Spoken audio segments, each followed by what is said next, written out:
All right, Jane Moss, welcome back to the Steep Stuff podcast. How's it going? Good. Hey, James. I'm glad to be back. I know it's good to see you. It's been a minute. In the time since we last spoke, you killed it at Worlds. You set the Grand Teton record. I saw you at Targi. You smashed it there. You've been on a heater, Jane. It's pretty fun to follow along. Thanks. Yes, 2025 was an exciting year. But yeah, I feel like it's been a minute since we've caught up. So lots to chat about. Yeah. We're a few weeks removed. Probably the biggest thing. Few weeks removed from this like crazy performance that you put on at the Black Canyon 50K. Like that can't be overshadowed. Fastest woman's time on that course, 3:47. Absolutely smoked it. How are you feeling? How's the body coming along post we're at a week and a half, 2 weeks removed now? Yeah, almost 2 weeks. I'm super stoked on that race. Didn't I mean it's so Black Canyon is so early in the year that there's just a lot of question marks on how people are gonna do and how we're gonna show up. But going into it, yeah, I felt like I had a solid training block and I was just excited to rip off the racing band-aid. I felt ready to race again. Being a net downhill, super fast 50K, my body was pretty destroyed and I was very sore, quads, legs, all of the things. Feeling pretty recovered now.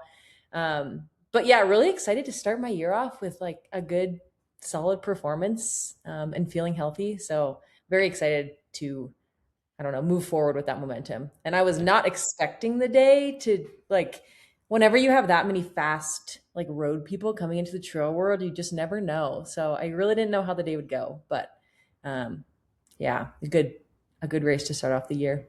Yeah. I mean, so many things to kind of riff off on that. I say first and foremost, really cool because the first time you and I had spoken was like maybe a same kind of concept, like 2 weeks removed from Black Canyon the first time around when you raced the 100K and you had a rough day there. Like we talked about stomach stuff. It was not good. Like you did not seem very happy. So it's really cool to come back, obviously different distance, but to get one back on the desert and just have just a lights out performance of something that show your true capabilities on that course.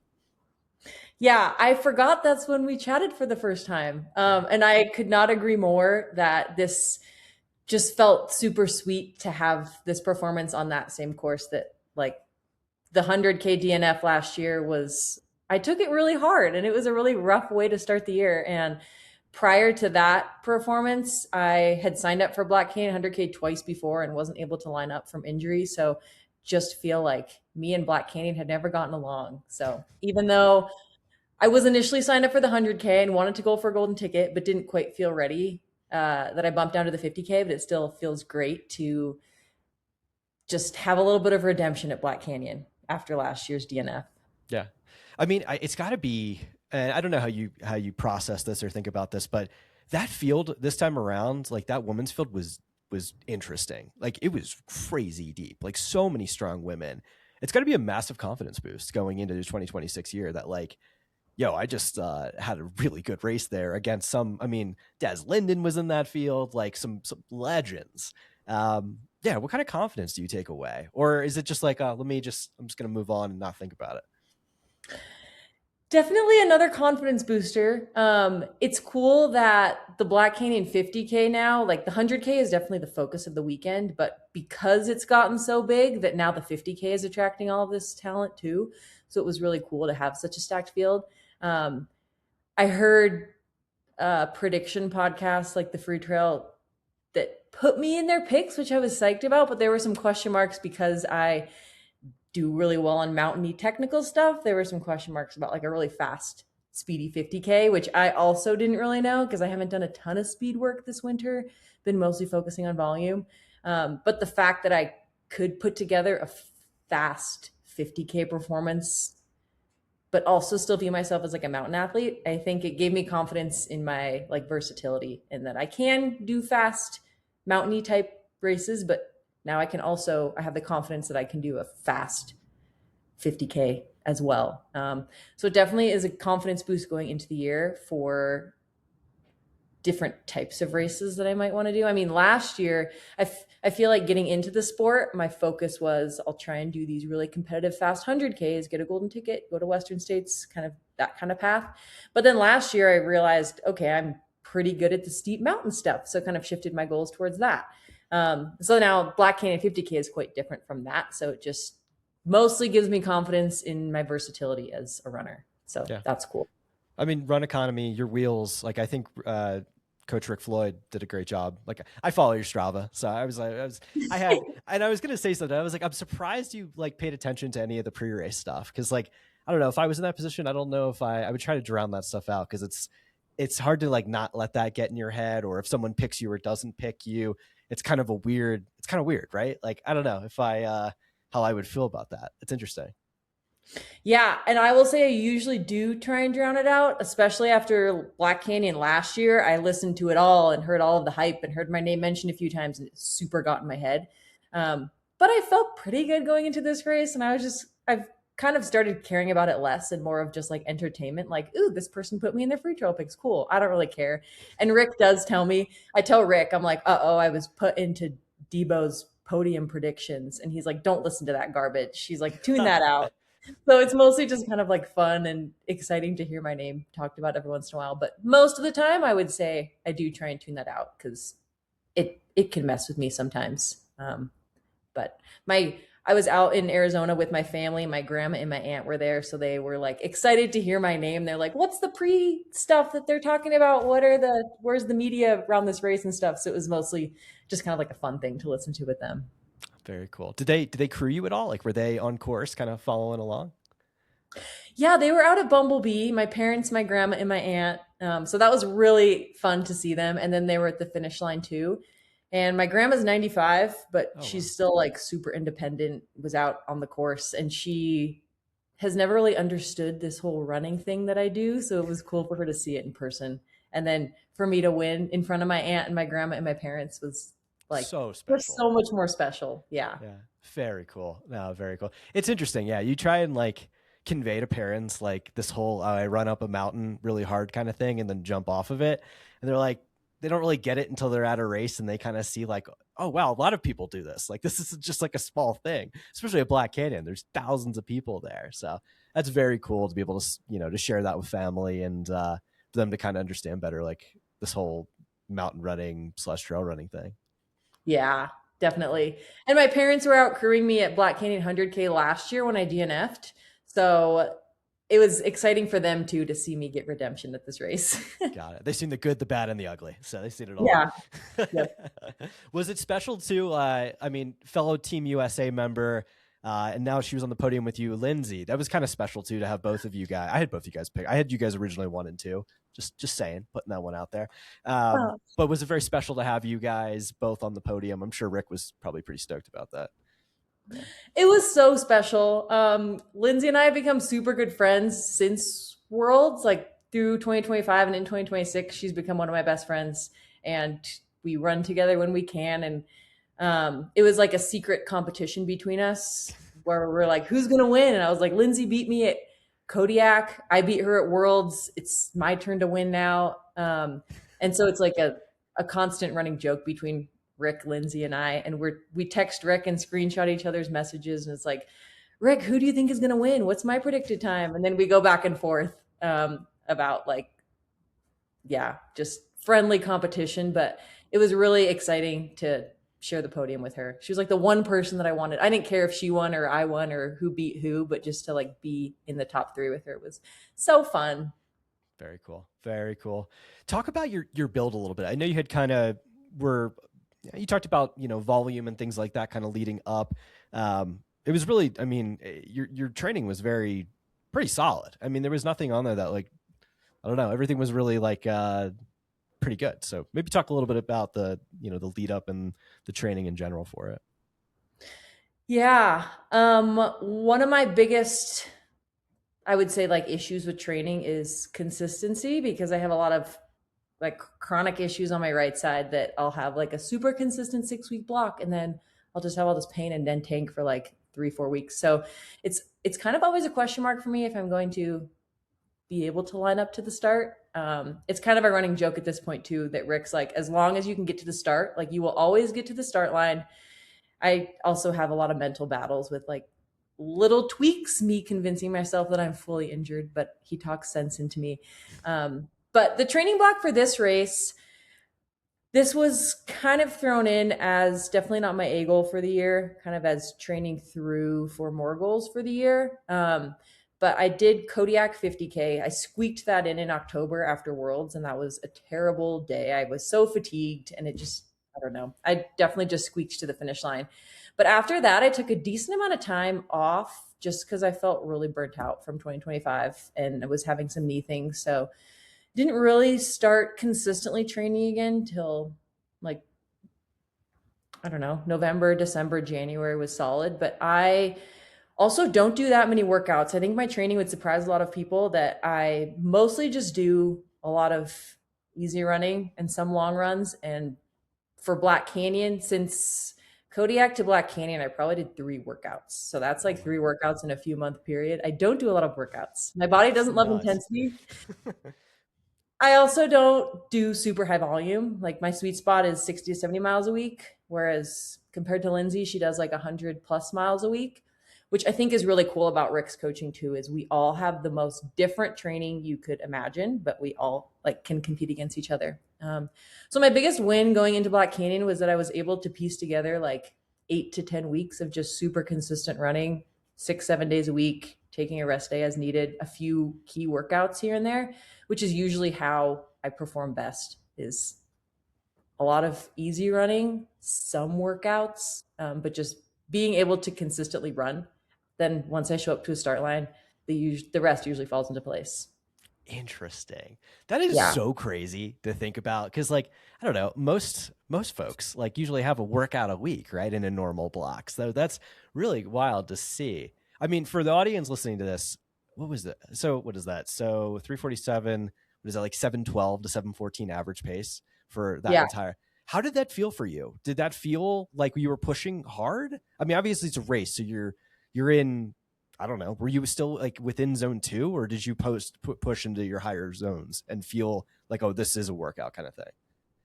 Yeah. And I'm still figuring out how hard I can push before I blow up because so in Black Canyon, for instance, I feel like I started very hot and I went in with the thought that if I blow up, like that's okay. This isn't my A race. I want to see how fast I can run a fast 50K. So the first half marathon felt very fast to me. And I was sitting in 4th place and physically felt like I couldn't run faster to catch the woman ahead of me.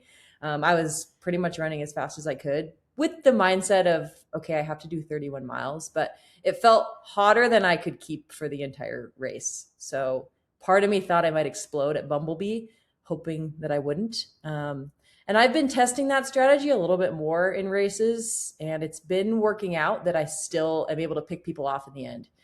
So I think I have hopefully more in my tank that I have not tapped into yet. But I would say the effort, I finished the race feeling pretty done. Like there's no way I could have kept going for the 100K. I pretty much maxed out for the 50K, but it felt faster than I was comfortable with, I would say.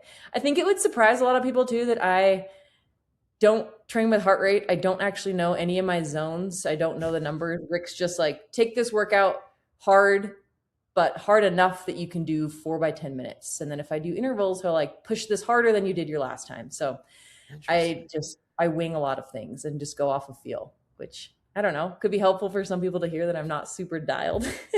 That's crazy. I mean, I like it. Listen, I literally just did a podcast with a few coaches. I've had this conversation regarding like RPE versus heart rate. And some people are like married to the heart rate and married to the data. And other people are just like, yeah, I go off of feel. And if you have a coach like Rick, obviously he's a world-class coach and he can give you that guidance where, okay, you need to push harder than your last one, or, this workout needs to be a little more intense. If you have guidance like that, I feel like that's golden. That helps a ton because it just kind of gives you exactly where you probably should be in a lot of ways.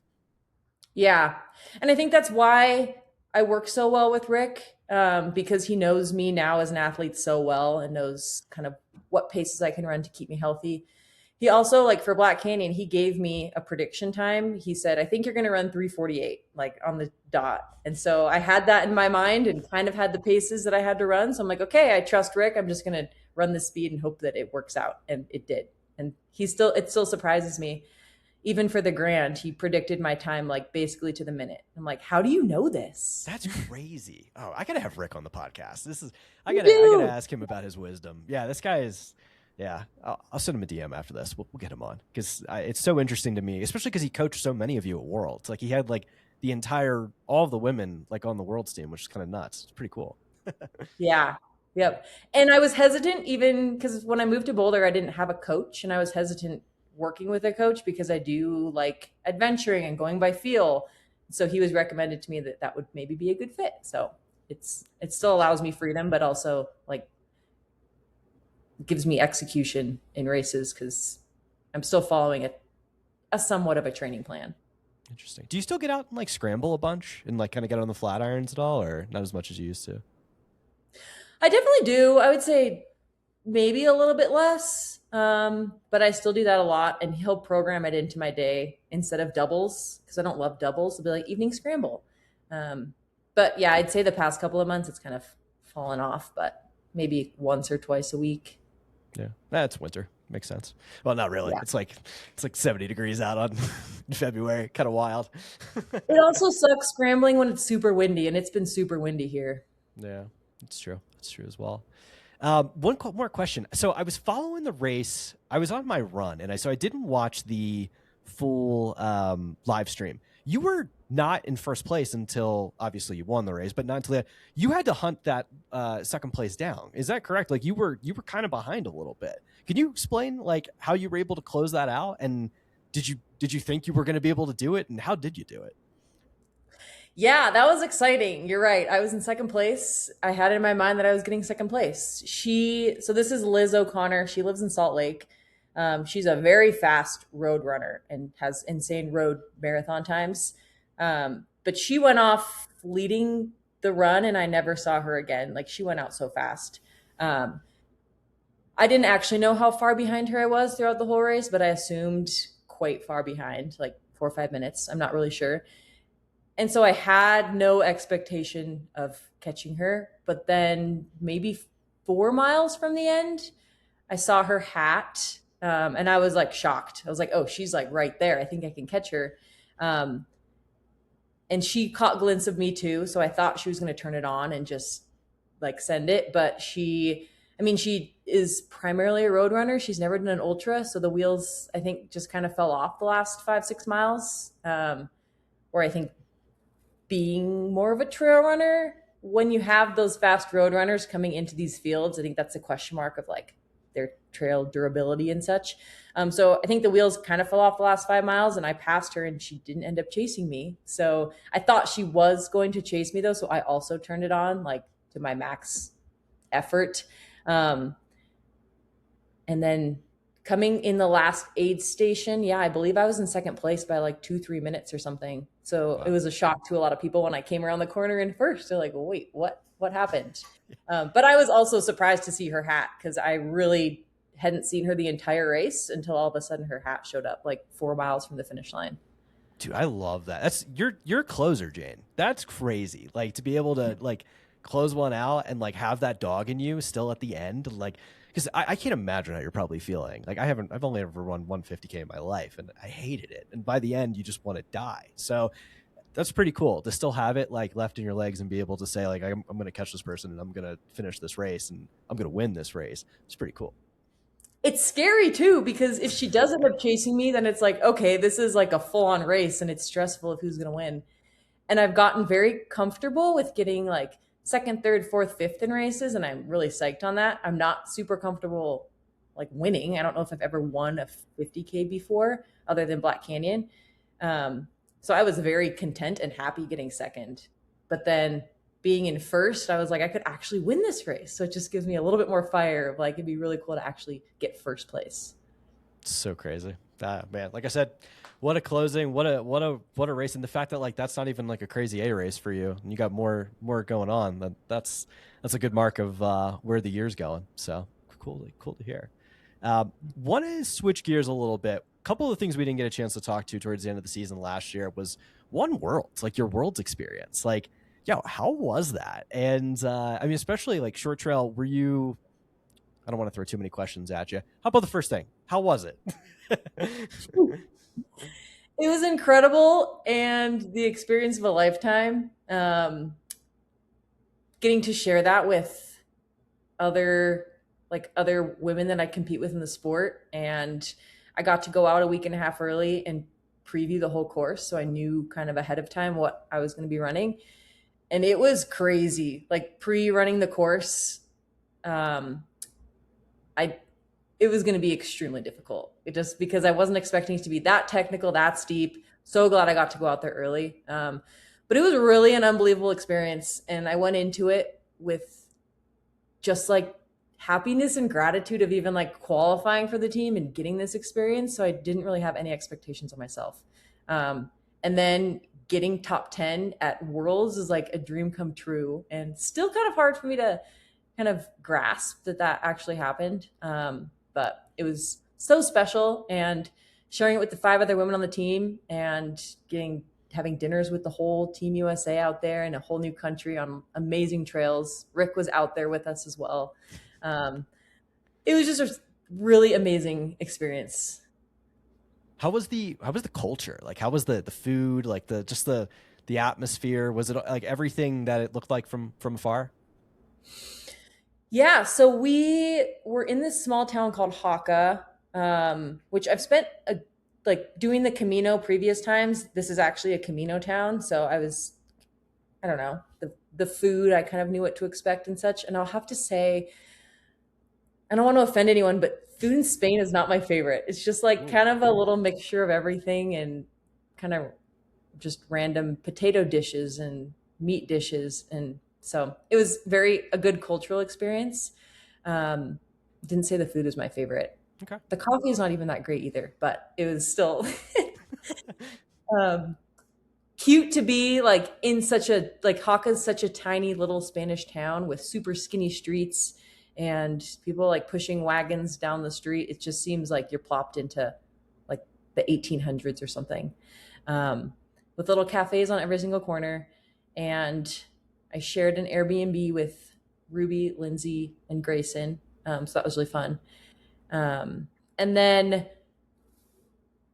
the town we were staying in, Haka, is like a 30-ish minute drive from Confranc, where the race actually was, which is like in the Pyrenees. So we were staying in like a little cultural Spanish town, and then you drive up to like the actual mountains where the trails are and the mountains are. And that was just unbelievable. Like beauty I've never seen before. It's like the steep, rugged cliffs and the trails. And a couple days before the race, it ended up snowing. So it was like snowy and foggy. And then the other days it would be like sunny and beautiful. Um, so yeah, really cool cultural experience, really amazing area in Spain, being in the Pyrenees. Um, yeah, it was super cool. Talk about the course a little bit because I've heard so many mixed things. I've heard some people be like, "Ah, oh, it wasn't that bad," and then I've heard other people say it was heinous. So, like for the short trail, like what was your takeaway? I mean, you raced a ton of crazy mountain races this summer anyway. It couldn't have been 10 times worse than that. It was, I mean, I've never done a true sky race, but I would say it felt very much like what a sky race is versus what a trail race is. Okay.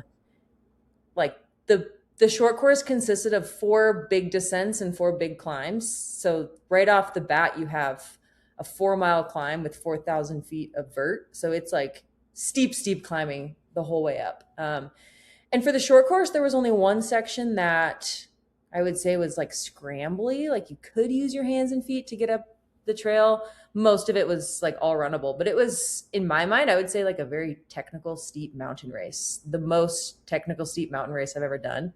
Um, wouldn't compare it to the Grand Teton, but I feel like there were very like a lot of similarities. Like obviously no fourth, fifth class climbing, but it was very steep and technical. Really rocky. Like the first descent, the rocks were a little bit wet, and you're just like running over this rocky, bouldery trail that you could easily catch an ankle or slip on a rock, and like your day could be over. Um, but I don't know who you talked to who said like it wasn't that technical, like it wasn't that bad. Like in my mind, Some I of the had men, so some of the men. okay. I had so much fun on it, and like that's the kind of racing that I would love to do more of. So I thought it was absolutely amazing, but I thought it was super steep and technical. And if I wouldn't have pre-run the sections of the course, I think I would have been in for a very rude awakening. Probably would have been frustrated about how technical it is and how slow moving parts of it were. Interesting. how hard, especially like being there with friends and being there with your coach and being there, it's I don't want to say it's a big party, but everybody's there. It's like kind of just a gathering, especially on the American side. Everybody gets to see everybody. How hard was it for you to like lock in and be like, okay, like I gotta, this is also a job. Like I need to be there and bring the best version of myself. Whereas like I feel like other people maybe are a little bit laissez-faire. Like how was your approach to be able to lock in and be like, dude, I want to do well at something like this? Mm-hmm. It came pretty easy for me. I really love my sleep, and I'm not a big partier. There are like times and evenings where it's like, okay, it's fun to go out. But even I think it was helpful being in an Airbnb with Grayson and Lindsay and Ruby. We all had very similar sleep schedules. We were all taking it really seriously. So we would all run together, and then we would take naps in the afternoon. We would eat a lot of food. We would go to bed early and wake up like all at the same time and such. So I think all of us have similar lifestyles. So all being over there together with the same goal. And we all had a very team mindset too, that okay, we're working together here. Let's all try and do our best. But it was pretty easy for me, I would say, because I enjoy that lifestyle anyway of like training and sleeping and eating. And yeah, I think it was easy to view as like this is a world championship race. I want to take it as seriously as possible because this could be the only time that I get to ever do this. So yeah, I don't know, just living the lifestyle that I usually live anyway. It didn't feel that difficult to like lock in. I mean, me and Grayson would go out. We went out maybe like 3 or 4 times and had a glass of wine out in Spain, and it was really nice. But then we were in bed by 9. I mean, it's kind of the athlete life, right? Like yeah, it's finding the balance. Uh, Mhm. well, I want to talk about the performance. We'll talk about the performance first, because then I'll get to the confidence question again. But like, how did it play out for you? First of all, how did it play out? And second of all, like, is it just like mass chaos at the start? Because in all elite race, I feel like everyone's gunning to get position. And I'm sure there's a lot of single track initially, so everyone's trying to establish where they're going to be in the line. Like, how does that all play out for you? Yes, the start was very chaotic and quite annoying that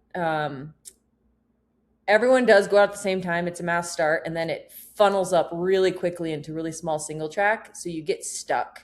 And the first 2 miles, I would say, it was cool. I was running with Grayson, um, Ruby, and I think that was it. Grayson and Ruby and I did the whole first climb together, which was cool. But we were all very frustrated because people would go out really fast and then would slow down because a lot of them didn't actually like weren't super strong climbers. And then we'd be stuck behind them and we couldn't pass. So then our pace would slow way down. It was like mega bottlenecked. And then you just found places to pass as you could. And then I'm sure you've heard about the infamous wasp's nest that Yes. halfway up Oh, the to first talk about climb. that. Yeah, you halfway up the first climb, we just hear all of these people screaming, and we're like, "What is going on?" And then it just makes its way down the line that there's like a wasp's nest, and everyone's getting stung. Because you look at the climb, it's just a bunch of switchbacks for the first 4 miles, and so it's just you can just see mass people going up this climb, and then yeah, I ended up getting stung once, so I kind of got lucky. Lindsay's the only person I know who didn't get stung at all, but a lot of people got multiple stings. Some people had to drop out because of allergic reactions. It was crazy. Um, but it was a very frustrating first 2 miles where you just physically can't pass people and can't go any faster. But then it opens up a little bit. And towards the top of the first climb, we ended up meeting up with Helen and Tabor. So all 4 of us, there's a really cool picture towards the top of the first climb where all of us are in a line running together. We're like Team USA. It's not really how you're supposed to run in a team race all together, but it was cool that we all got to run together. And at that point, I had no idea my placement because you're just with hundreds of other people and you have no idea what spot you're in. So it wasn't until coming off the first climb, um, ran past some photographer and he's like, "You're the 10th woman." And at that point, I was like, wait, what the heck? Like, and going into this race, I had no idea if I would expect top 30 or top 5. Like, I don't know the international competition really. I didn't know who was in this race. So I had no idea really what my placement would be. So when I heard top 10, I was like, I'm going to try and hold this because top 10 in the world would be amazing.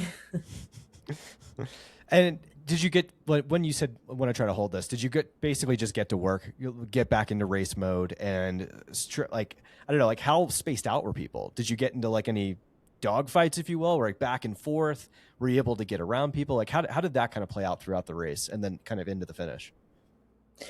Yeah, so the first climb is really the only time where you get choked up with a lot of people. And then coming off the first climb, so this is like mile four-ish, it opened way up and it's really a lot easier to pass people and things spread way out. So from that point on, I knew pretty much, like I could see people in the distance ahead of me and stayed in 10th and then picked off a few more people as it went. But I went back and forth between 5th and 8th throughout the race. So there were some women that I was kind of going back and forth with.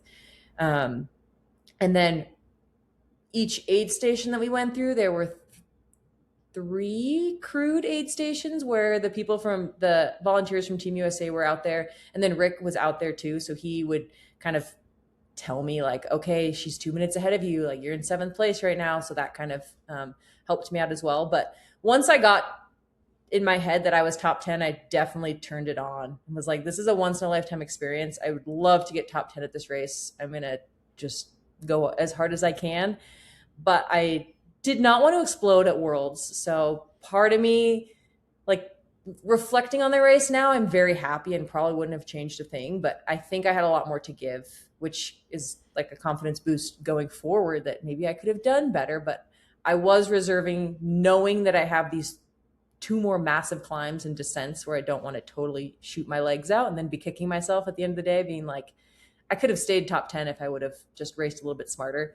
So I would say through the, I don't know, last 20 miles of the race, I ran a bit more conservatively just so that I had enough in me to like give a good finish. Yeah, protect the position. No, I think that makes a lot of sense, especially for your kind of your debut in the world, in Worlds. Like, there's no doubt in my mind you'll be back, especially now with this experience. You'll have 2027, South Africa. It's gonna be fun to follow. I'd love to go back. Yeah. But then I will say too, the last climb is when I got passed by 2 women and they just had a lot left than I did. So even me saying like I was racing conservatively, I don't think I could have passed them. Like they were just moving too efficiently and quickly. Back to the confidence question. How does it feel to like be like one of the best in the world? Like that's kind of nuts. Like, oh my God, like I just got, up top 10 on the planet walking around like pound for pound. This is wild. Like at this particular distance. Does it ever cross your mind? I know you're humble, so it's like that's probably not, but it's such a cool thing to say. It's like quite a thing to put on your resume. Like, yeah, it's really cool. I do have, because I've never had the biggest self-confidence, I still have in my head like, oh well, CCC was close and all of these races were close, so it didn't actually attract all of the best in the world. So I find myself making these excuses of like, am I really top 10 in the world? But on that day with the competition there, I was one of the best in the world, which feels really cool to say.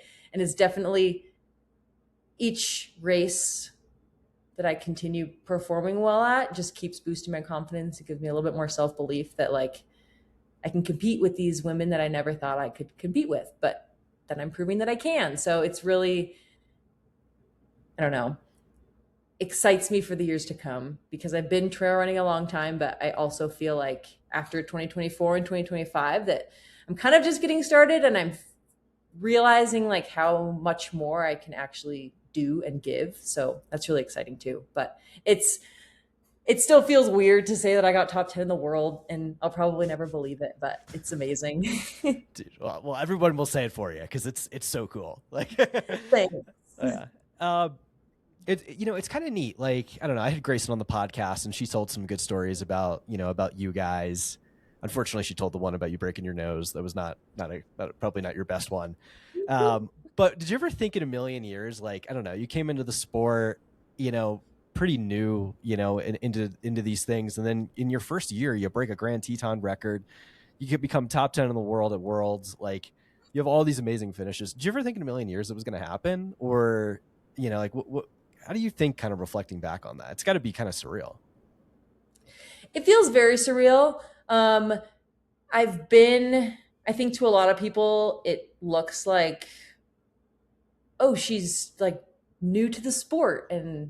But like in reality, I've been trail running and doing trail races since like 2016. So it's been like a decade at this point. And I just kept having all of these, like, it's always been a dream of mine. I'm like, someday could I be like a professional trail runner and do this? Because I've always known that I could be good, and I've put up some times on things, and people have told me that I could be good. But I've just always continually had these setbacks where I'm like, okay, I'm just going to accept that this is never going to be me. Um, so the last couple of years when these things have been happening and I have signed running contracts and it's all feeling real, it does feel very surreal because this is something that like I knew I could be here like 5, 6 years ago, but I never actually thought I would. But I think the small steps I've taken to get here and the commitments that I've just kind of like taken a few leaps of faith to be like, can I make this running thing work? And then having the results that I had last year with like the Grand Teton and Worlds. I always hoped I would be here, never thought it would become a reality. So the fact that it is my reality now is pretty mind blowing. Pretty cool. And to that point too, all of that hard work, and then it clicks. You know, all you don't know if it's going to happen, and then you just have the year. You know, and then things start to happen. But all of that work that came before that, you know, doubting yourself and not knowing if it was going to happen, kind of cool. And I think it's a really cool story to be able to convey that to people that are in their own journeys right now. That hey, you put in all this hard work. At some point in time, if you believe enough and put in the hard enough work, it could happen for you, you know? Mm-hmm. Yeah. And I've quit running like 3, 4 times, I feel like, over the past 6 years, where I'm just so frustrated with these injuries that I can't figure out. And I'm like, okay, I'm giving up on running. And then I feel better and I slowly start to run again. And it is like the bricks that you stack year after year after year after year. Like looking at the improvements I made like last year versus 5, 6 years ago when I thought I was like quote unquote good and fast. It's like I was, but then looking at the improvements that I made just by like ticking away each month and year, and now it's been like 6, 7 years of this constant brick stacking, just the vast improvements that I've made, that like if you do commit to something and like believe, it very much could happen. So cool. It's a beautiful story. It's pretty neat. And like I said, super inspiring for others that are in their own journey right now. I want to switch gears a little bit and talk about the Grand before we get to the big reveal. Because it was so cool. I mean, I saw you. When did we bump? We saw each other at Targi. So what, it was like 2 weeks, a week maybe, somewhere in that range. Like after you had broken the record. First of all, giant congratulations. I feel like I told you that already, but still, like so cool to see you go and do this amazing thing. Especially given all like the craziness around this mountain. How did you feel about that? Like, were you super excited to get that done? Like, how does that feel to have like a notch on your belt coming, you know, talking about the Grand now? It's your mountain. So, Yeah.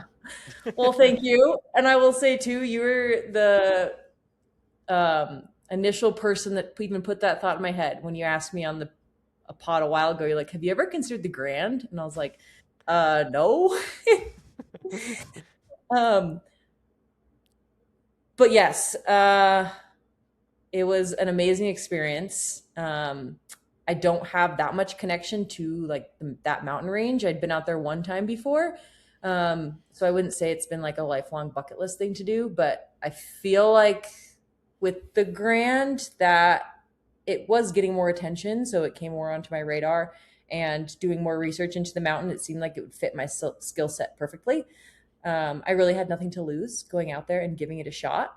And it turned out to be like, yeah, one of the most memorable experiences in my life. And it's a really iconic peak that feels really cool to now say, like, I'm the fastest woman to have ever run up that mountain. And it's just gives me so many more like big mountain goals, knowing that this something like the Grand Teton that had never really crossed my mind because I viewed it as this huge mountaineering rock climbing expedition thing that I would probably never do. But I think having enough people put the idea in my mind, and then me believing that, okay, maybe this is possible, and then just like trying it opens so many more doors to like what I want to do in the years to come.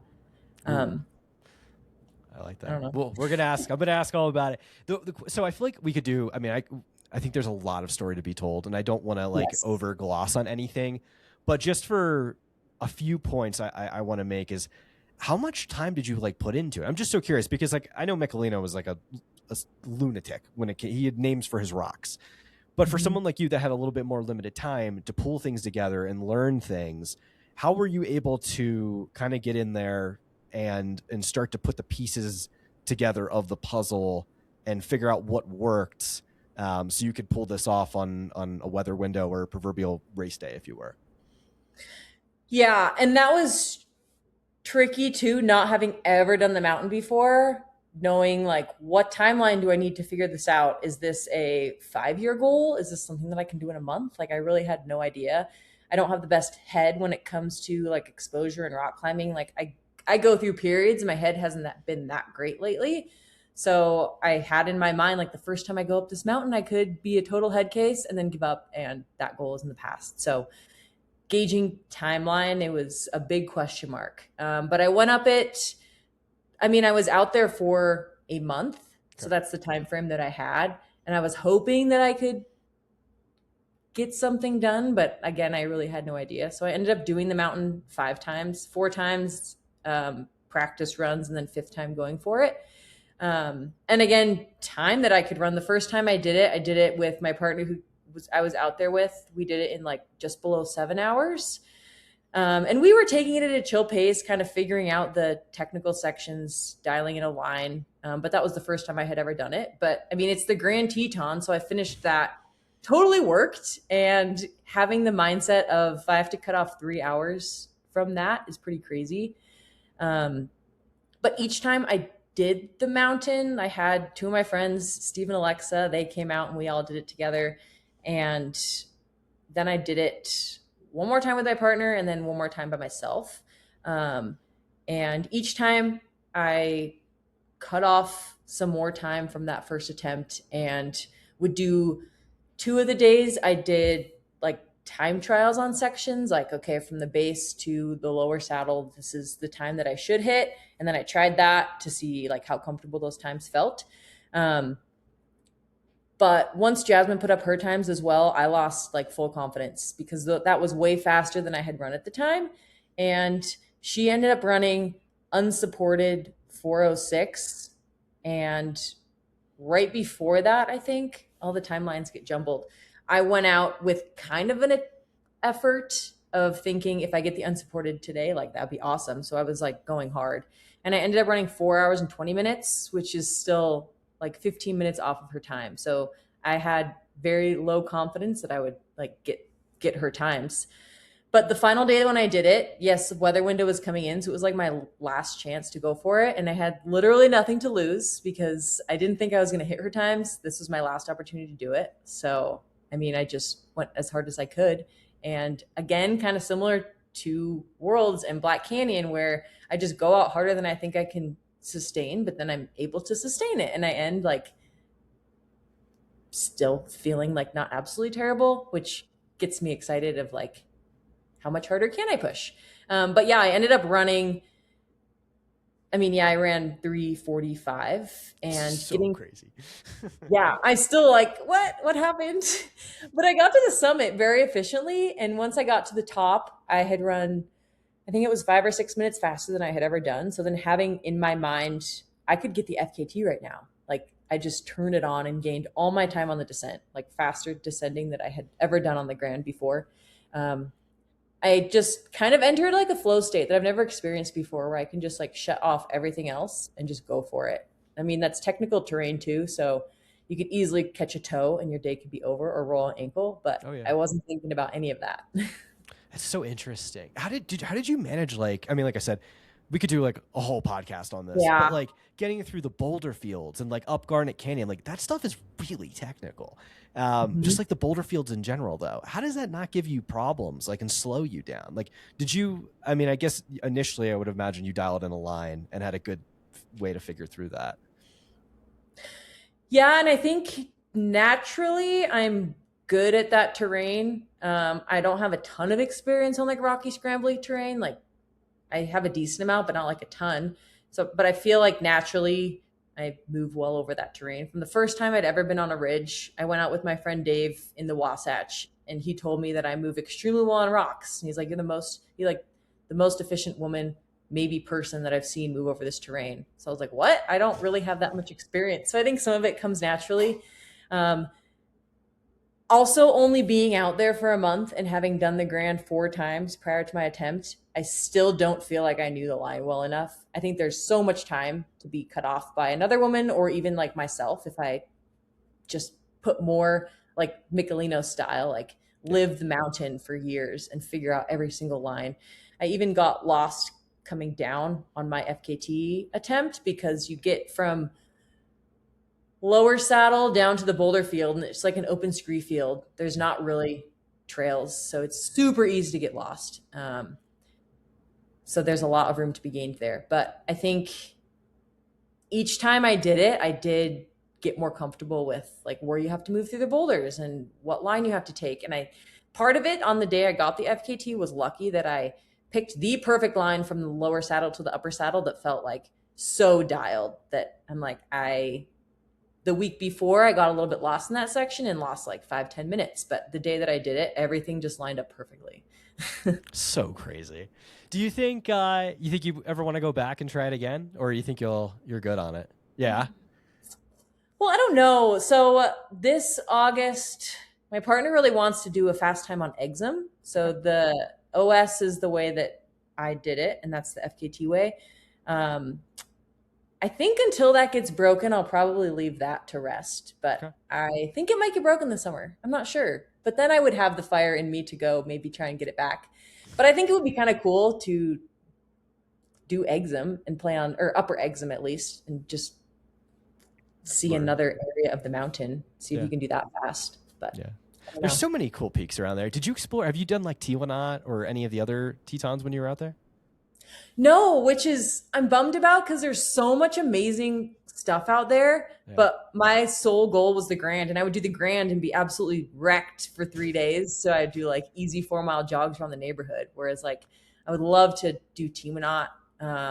Didn't have a chance to do that. Teton Crest Trail is so cool. I was Yep. out there with all of these trails that I wanted to do, but then all I ended up doing was just focusing on the Grand. So I haven't explored much out there, but I want to. It's a cool zone. Yeah, there's so much to do. Yeah, it's funny. I literally before I jumped on this call, I had a buddy texting me. He's like, "Oh, are you gonna do the Grand this summer?" I was like, "Dude, I kind of want to do all this other stuff too. Like, let's Yeah. let's spend a bunch of time out there. Like, there's and then I don't know if you've like looked into the winds. Like, Steve is a mutual friend of ours, and like I was just talking to him recently about Gannett. Like, Gannett is sick as well. Like, there's so many peaks in the winds, and just yeah, Wyoming's a cool spot. There's a lot to do. So Yeah, and I'm realizing how much there is out there. I think of Wyoming as like, oh, an open, windy, empty place, but there's some incredible mountain ranges. yeah, yeah, no doubt, no doubt. All right, let's shift gears. Because we're almost at an hour already, and I don't want to take up too much of your day. Big announcement, like pretty crazy announcement. You have made a sponsor change, free agency, and you have signed with Arc'teryx. This is a huge deal. Congratulations. Thank you. I'm very excited about it. It feels very good. It's a great fit. I mean, honestly, like you're such a mountain athlete, and like it's just yeah, it's definitely an amazing fit. How do you feel about it? Like, what's the initial reactions, feelings, all of that? I feel very excited and hopeful for the future. It feels like a dream come true because they are such a mountain brand. And they're moving a lot into trail running right now. So it's exciting to be a part of that.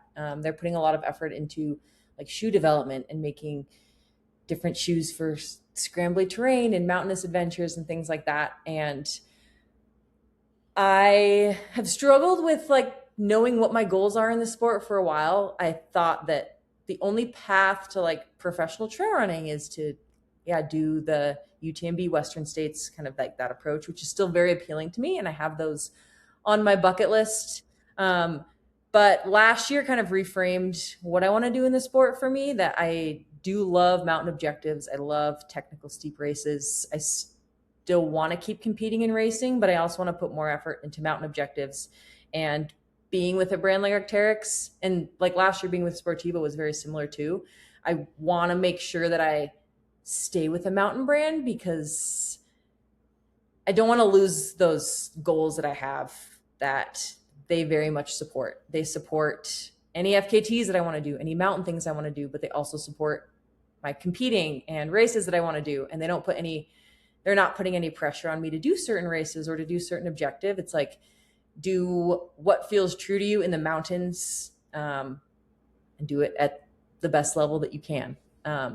So I was a little bit not, I was specific with the brands that I wanted to work with because I wanted to make sure that I could stay true to what my goals are in the sport, with both being a runner, but also like a mountain athlete. So it feels like a dream come true.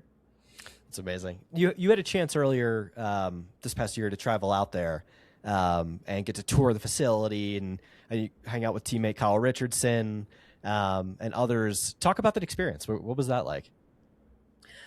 It was incredible, and they flew us out to the headquarters in North Vancouver, me and Kyle, and there's a new climber on the team as well, Tyler. So it was us three, and they just made us feel so welcome and special. It was an experience that I've never experienced before. We had our own hotel rooms, and we had these fine dining experiences, and we all went out to drinks, and I just felt so welcomed, and it was like such a breath of fresh air that they like truly care about us as athletes and truly care about our input, making the product better and helping us perform better so that other people can perform better.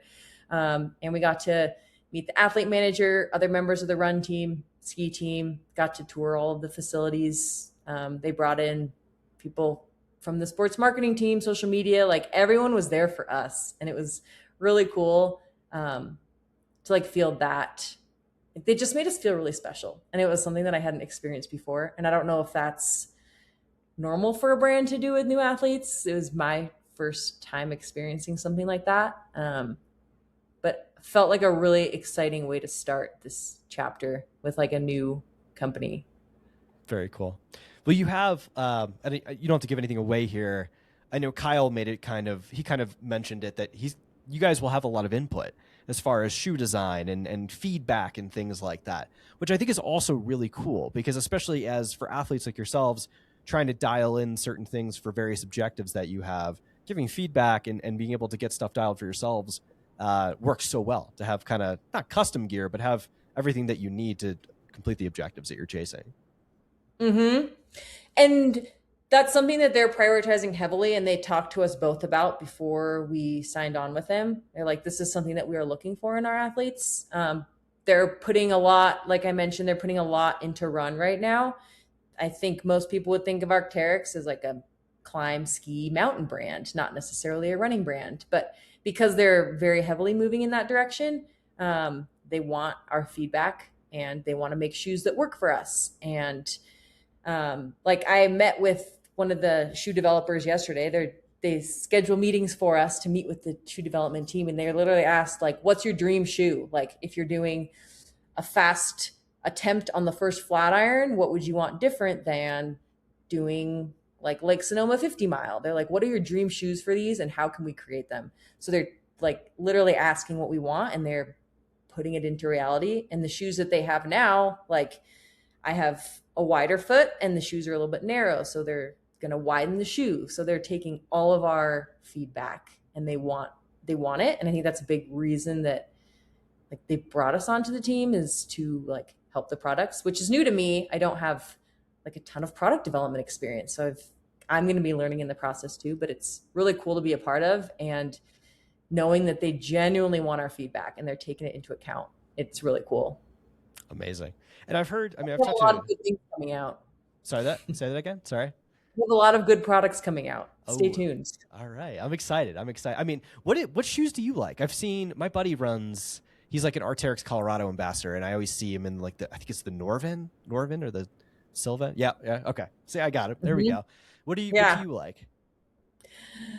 I really like the Norvan. It's got really good grip for like doing the flat irons, but it's also a good running shoe. So it's a great shoe for like a combination run if you're doing the second flat iron up to Green Mountain, where it's a combination of trail running and scrambling. It's a really good all around shoe. That's probably my go to. I did Black Canyon in the Cylon because that's their more classic running shoe, but it was recently discontinued and they're releasing the Cylon 2 in April, which is I don't know how much. I think I can share all of this. It's a carbon race shoe for Oh, trail running. okay. Yeah. Fancy. Not something that you can really train in, Yeah. but they have other running shoes in the works. So I primarily run in the Cylon, but then they have the Vertex, which is like a really good just scrambling shoe. So sometimes I'll just scramble in that. But Very cool. yeah. Yeah. I mean, I've talked to, quite a few people from there. I mean, Adam Campbell is a light friend, and I'm a big fan of his, and he's always a big fan of the podcast and stuff like that. So it's cool to just hear all the new stuff that's coming out, and big fan of the bird. So love. Yeah. I think it was a perfect signing for you. I think it's a great opportunity, and I'm just so excited for what's going to come next in the future. On that topic, what can you share on the race schedule for this year? Where are we gonna see you?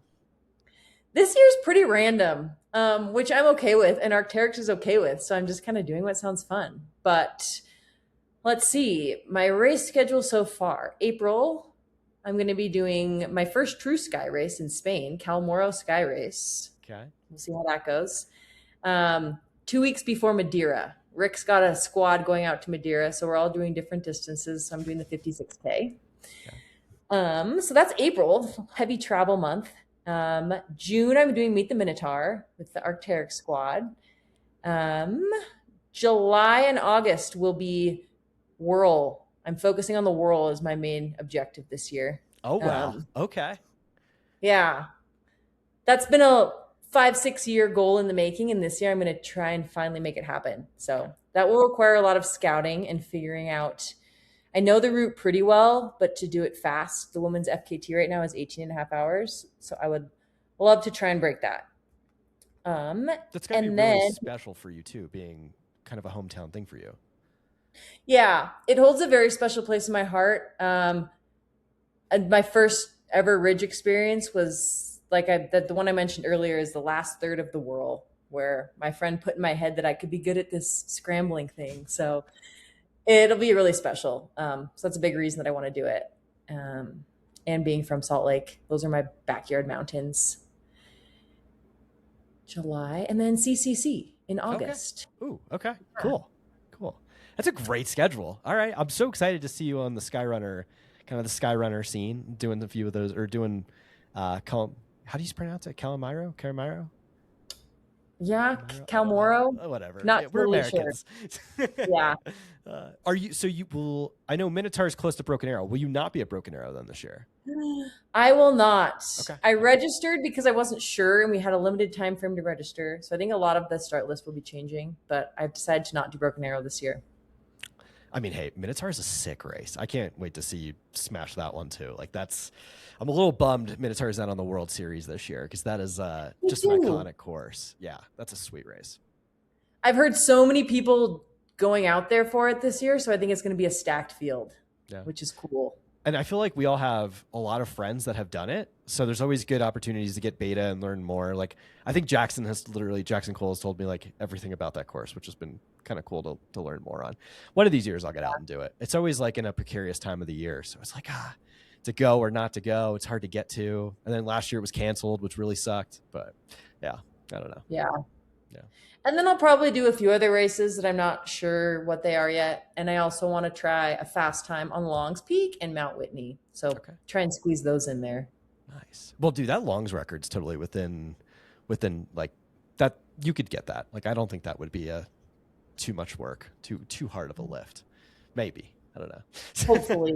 Yeah. And now it's like the big question mark about if you submit it to FKT, because there's a bunch of different FKTs on the website up Longs. But the fastest way is like one big trail cut. So now it's like, is that allowed? I don't know. Oh yeah. What do we? Yeah, that's you should probably, might be a good question to ask first, just to find out. I've asked a few people and they're like, just do it and don't tell anybody. Just do it for yourself, because who knows? Like, that's a good point. Yeah, I guess that's true too. I don't know. Yeah, longs is a precarious one. Like the Grand has like a lot of rules, and then longs is apparently above tree line has like no rules, but might have rules. Mhm. Who knows? You Yeah, never know anymore. yeah. It's tricky. We're in a weird place. Yes. Well, Jane, thank you so much for coming on the show. I really appreciate it. This is always amazing conversation, and I'm just so excited for you. Like this is really cool. Giant congratulations, and I can't wait to see what's next for you. Thank you. Yeah, it's always super fun to chat with you. Absolutely, Yeah, excited for the year to come. it's Thanks for gonna all the support. absolutely. It's gonna be fun to follow. Thank you.